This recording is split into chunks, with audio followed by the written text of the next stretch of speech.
Subscribe the channel and press the bell icon.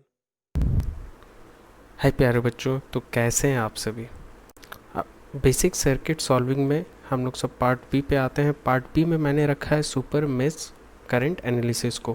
पहला part में मैंने कवर किया था मेश करंट एनालिसिस को, और दूसरा पार्ट में हम लोग सब कवर करने वाले हैं सुपर मेश करंट एनालिसिस।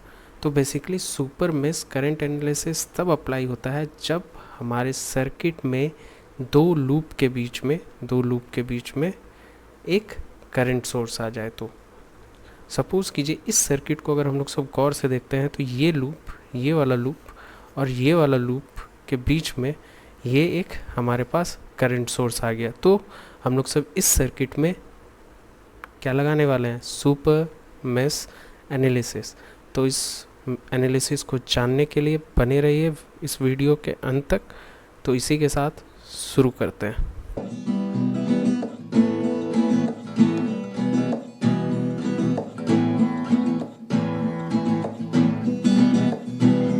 इसमें हमें करंट फाइंड आउट करना है, कहाँ पर, हर एक ब्रांच में फाइंड आउट करना है, ठीक है।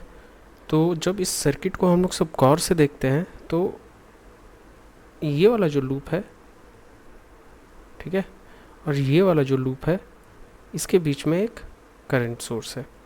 तो हम लोग सब क्या करने वाले हैं, तो सबसे पहले हम लोग सब इसमें क्लोज लूप देखेंगे कितने हैं। तो पहला हमको ये लूप नज़र आता है, ये दूसरा हमको ये नज़र आता है, तीसरा हमको ये नज़र आता है, ठीक है। तो हम लोग सब इसका नेमिंग कर देंगे। ये हो गया I1, ये हो गया हमारे पास I2, ये हो गया हमारे पास क्या, I3, ठीक है। अब हम लोग सब इस सर्किट को अगर देखेंगे तो ये I1 और I3 के बीच में हमारे पास क्या है, ये हमारे पास एक करंट सोर्स है, ठीक है। तो ये दोनों सर्किट के लूप के बीच में हमको क्या लगने वाला है, सुपर मेश एनालिसिस किसके बीच में लगने वाला है, I1 एंड I3 के बीच में, है ना। हमको क्या लगने वाला है, सुपर मेश एनालिसिस, ठीक है।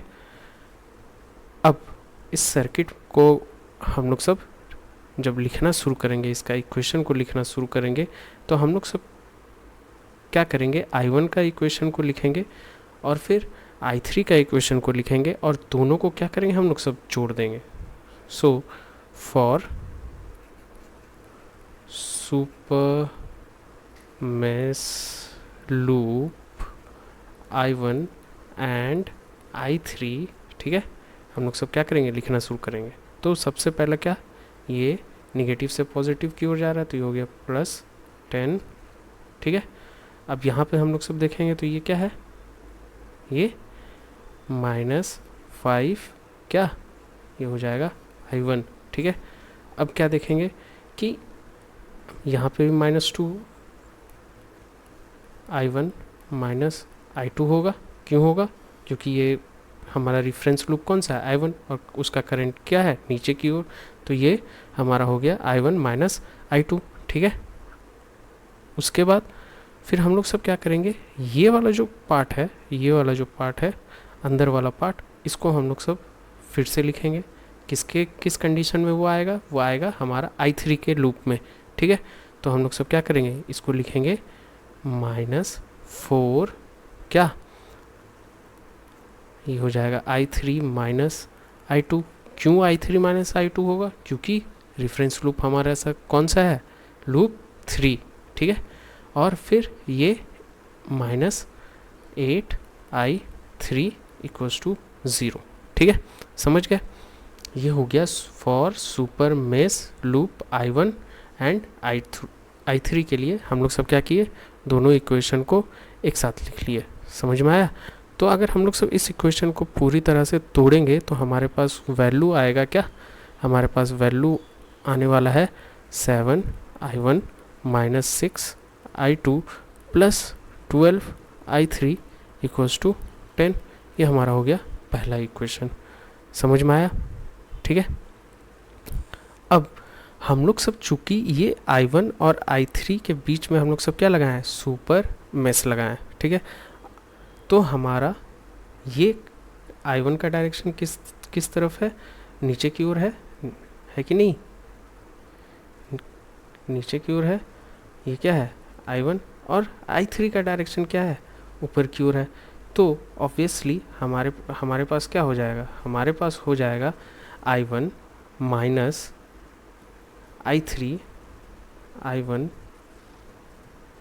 I1 minus I3 equals to 5। ठीक है, समझे बात को, समझ रहे हो ना? क्यों? क्योंकि इस दोनों लूप के बीच में हमारे पास एक करंट सोर्स है।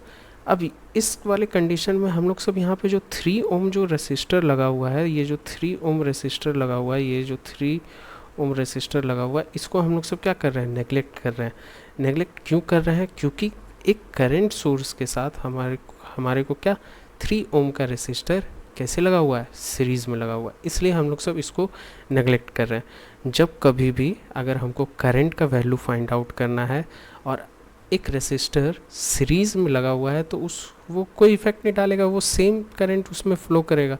समझ रहे हो? कोई चेंजेस तो होगा नहीं इसको लगाने, 3 ओम रेसिस्टर लगाने के बाद, तो इसलिए इसको हम लोग सब नेगलेक्ट किए हैं। समझे बात को? तो हमारे पास ये हो गया I1 माइनस I3, ये हो गया दूसरा इक्वेशन। ठीक है, अब हमारा कौन सा लूप सुपर मेश में नहीं आ रहा है, वो है I2। तो हम लोग सब I2 का इक्वेशन लिख लेंगे, फॉर लूप I2। ठीक है, क्या हो जाएगा फॉर लूप I2 के लिए अगर हम लोग सब इक्वेशन लिखेंगे तो ये हो जाएगा -2 I2 माइनस I1। ठीक है, उसके बाद ये 2 ओम के लिए हम लोग लिख लिए, अब फिर 4 ओम के लिए लिखते हैं, तो ये हो जाएगा -4 I2 माइनस I3। ठीक है, और फिर ये लास्ट में 6 के लिए लिख लेते हैं, तो ये हो जाएगा 6 I2 इक्वल्स टू 0 होगा। इसको हम लोग सब सॉल्व करेंगे तो हमको वैल्यू मिल के जाएगा 2 I1 minus 12 I2 plus 4 I3 equals to 0। ये हो गया तीसरा इक्वेशन।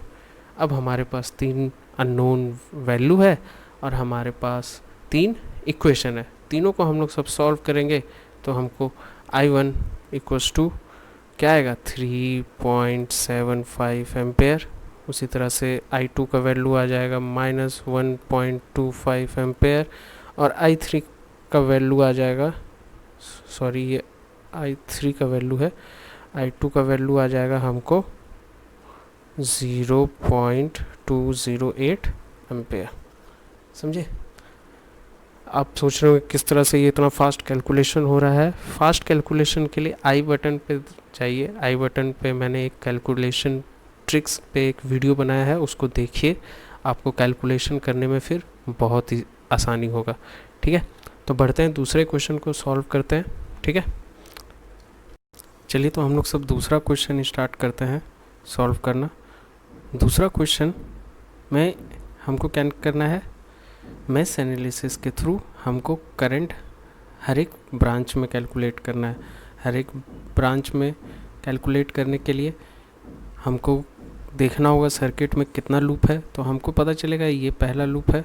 ठीक है, इसको हम लोग सब I1 बोलेंगे। ये दूसरा लूप है, इसको हम लोग सब I2 बोलेंगे। ये हमारे पास क्या है, तीसरा लूप, इसको हम लोग सब क्या बोलेंगे, I3। ठीक है, तो पहले हम लोग सब इस लूप I1 में देखते हैं, तो ये हमारे पास क्या है, करंट सोर्स। ठीक है, तो और इसका डायरेक्शन किधर की ओर है, ऊपर की तरफ, और इसका भी डायरेक्शन क्या है, ऊपर की तरफ ही है। ठीक है, I1 का डायरेक्शन भी ऊपर की तरफ है, तो हमारे पास डायरेक्ट I1 इक्वल्स टू क्या हो जाएगा, 10 एम्पेयर। ठीक है, अब हम लोग सब देख रहे हैं तो I1 और I3 के बीच में हमारे पास क्या है, एक करंट सोर्स। किस तरह का करंट सोर्स है, किस तरह का करंट सोर्स है, ये करंट सोर्स है। ठीक है, और ये किस तरह का करंट सोर्स है, ये हमारा वोल्टेज जो है यहाँ पर उस पर डिपेंडेंट है, तो ये हो गया वोल्टेज डिपेंडेंट वोल्टेज सोर्स। समझ में आया? तो अब हम लोग सब क्या करेंगे कि ये I1 और I3 को सुपर मेश लगा करके इस दोनों का जो इक्वेशन होगा उसको एक साथ लिखेंगे। ठीक है, तो हम लोग सब सबसे पहले फॉर लूप I2 देखते हैं क्या है हमारे पास इक्वेशन। नॉर्मल इक्वेशन जो बनेगा इसका, इसमें डायरेक्ट KVL लगाएंगे, बाय KVL हमारे पास क्या इक्वेशन बनेगा, ये हमारे पास इक्वेशन दे करके जाएगा -5, ठीक है, I2 माइनस I1, ठीक है, फिर ये 4, ठीक है, तो ये हो जाएगा -4 I2, ठीक है, फिर ये 3, ये वाला 3, ये हो जाएगा -3 I2 minus I3 equals to 0, ठीक है। इसको जब हम लोग सब सॉल्व करेंगे तो हमको दे करके वैल्यू जाएगा क्या, 5I1 minus 12I2 plus 3I3 equals to 0 दे करके जाएगा। बट हमारे पास क्या यहाँ पर I1 इक्वल्स टू 10 है, I1 इक्वल्स टू 10 है। ये वाला वैल्यू हम लोग सब ऊपर वाले इक्वेशन में पुट करेंगे तो हमको वैल्यू दे करके जाएगा क्या, हमको वैल्यू दे करके जाएगा 12I2 minus 3I3 equals to 50 दे करके जाएगा।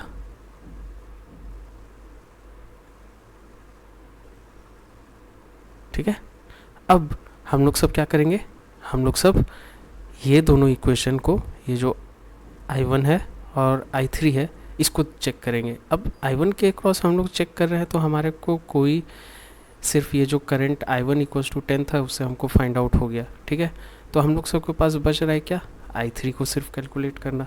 ठीक है, तो हम लोग सब इसको देखेंगे तो क्या आएगा, हम लोग सब देख रहे हैं ये क्या है, करंट सोर्स। किस तरह current source, voltage dependent current source. और ये वोल्टेज सोर्स कहाँ पर है, ये वोल्टेज सोर्स हमारे पास यहाँ पर है। ठीक है, तो इसको हम लोग सब क्या लिखेंगे, 1/8 Vx इक्वल्स टू हमारे पास क्या हो जाएगा, हमारे पास हो जाएगा ये है क्या, ऊपर की ओर जा रहा है, ये करंट ऊपर की ओर जा रहा है तो ये नीचे से ये हो जाएगा, ये देखो I3 का डायरेक्शन किधर, ऊपर की ओर, और I1 का डायरेक्शन किधर की ओर, नीचे की ओर। तो ये हो जाएगा क्या, ऑब्वियसली I3 माइनस I1। ठीक है, अब हमको इसका वैल्यू अगर पता करना है तो ये सिंपल हो जाएगा, I3 माइनस 10 हो जाएगा। अब हम लोग सब क्या करेंगे, सिंपल है, Vx इक्वल्स टू अगर हमको कैलकुलेट करना है तो हमारे को क्या वैल्यू मिल जाएगा कि नहीं मिल जाएगा,